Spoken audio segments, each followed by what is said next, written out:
Hi, welcome to Textiles and the Triplett Sisters. I'm Lee Triplett, and I have some really exciting news to share with you.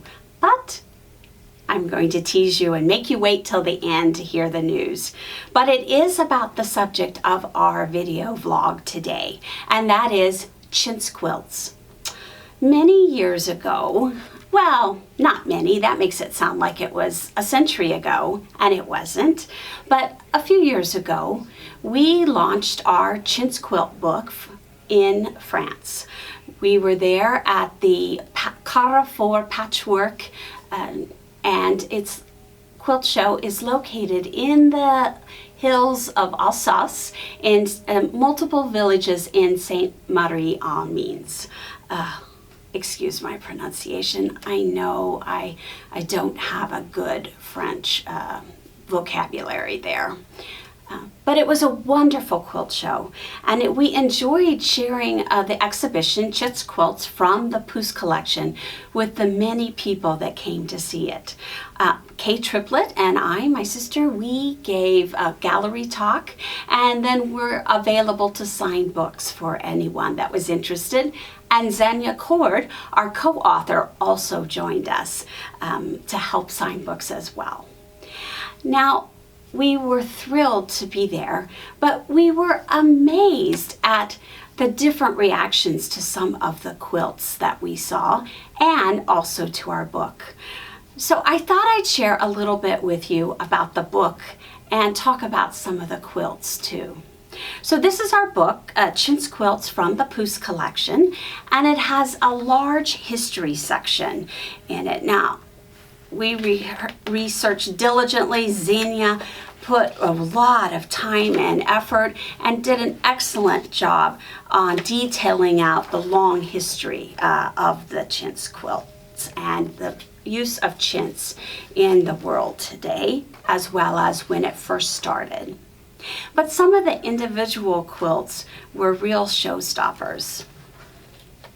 This one, Carolyn Danby cutout album, we had the hardest time trying to keep people's hands off of it because people at first thought it was a whole cloth quilt. They couldn't believe that that was all cut out and appliqued on top of it. But in fact it is. And not only that, but it has a companion album as well. That one emphasizes the palm trees and has 5 palm trees in the center area, but they were obviously used together. And now the two of them are in pristine condition because unfortunately she never married, and the auction house thought that they were part of her dowry. But because they weren't used, they are in so much better condition, and we can really appreciate her work and her artistry. Another quilt that I'd like to tell you about or focus on is the Jane Mary Soper Center Medallion spread. I shouldn't probably be calling it a quilt because of course it isn't specifically quilted. It has actually has her name on it, of course, as well as the date. And so Kay, when she was in Ancestry.com, was able to specifically locate her, and she left a note in the Find a Grave section telling ancestors if they wanted to see a textile made by Jane Mary Soper that they should contact us. Well, a couple of years ago, if you can believe it, a great I don't really remember how many great-grandsons contacted us and was interested in seeing the quilt. We were thrilled to email a picture of the quilt to him, and we hoped that he'd be able to email a painting or an image back of what Jane Mary Soper looked like. Unfortunately, he didn't have any pictures or images that of her, but we were happy to share this treasure with him so that he could actually see a family treasure.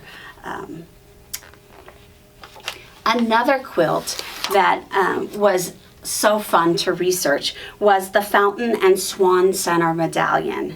Now, you'll notice it's set in the diamond in the center square there on point, And I was interested to find out if this was a fictional place or a real place.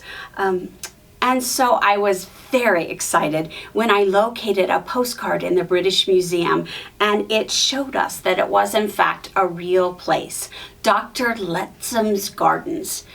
And in fact, there is a smaller version still in existence today that you can go visit in Surrey. So if you have the time, pay it a visit and see what this wonderful fabric was depicting with swans and fountains in it. Our book also includes a section that we called Famous Fabrics. It's some famous chintz fabrics that we have located in multiple quilts or textiles in different museums around the world. And so we started a list so that we could begin to track where some of these famous fabrics were located. We're still always adding to the list. And so if you know of one of these famous fabrics that isn't on our list in the book, please feel free to email it to me. We'd love to add it to our spreadsheet as we continue to track these famous fabrics and see how many of them we can find. Now, I promised you some exciting information, and it does relate to our chintz quilts. There are 36 chintz quilts in our book. And I'm happy to tell you that we are relocating these quilts to the International Quilt Museum in Lincoln, Nebraska. And to celebrate our excitement at this, we're going to offer our chintz book at the sale price of $40 plus shipping. When it first came out, we were required to charge $75 for the book. And it was an expensive book to print, not to mention an expensive book to ship. But to celebrate our news, we wanted to offer a sale to you. So we hope that you will check that out. And I'll put a link in our comments at the bottom so that you can go right to it if you're interested in getting it. But the really joyful news is that these quilts will have a home for a long time to come, where they will be cared for and people can research and enjoy them for future generations. So have a fun and fabulous day.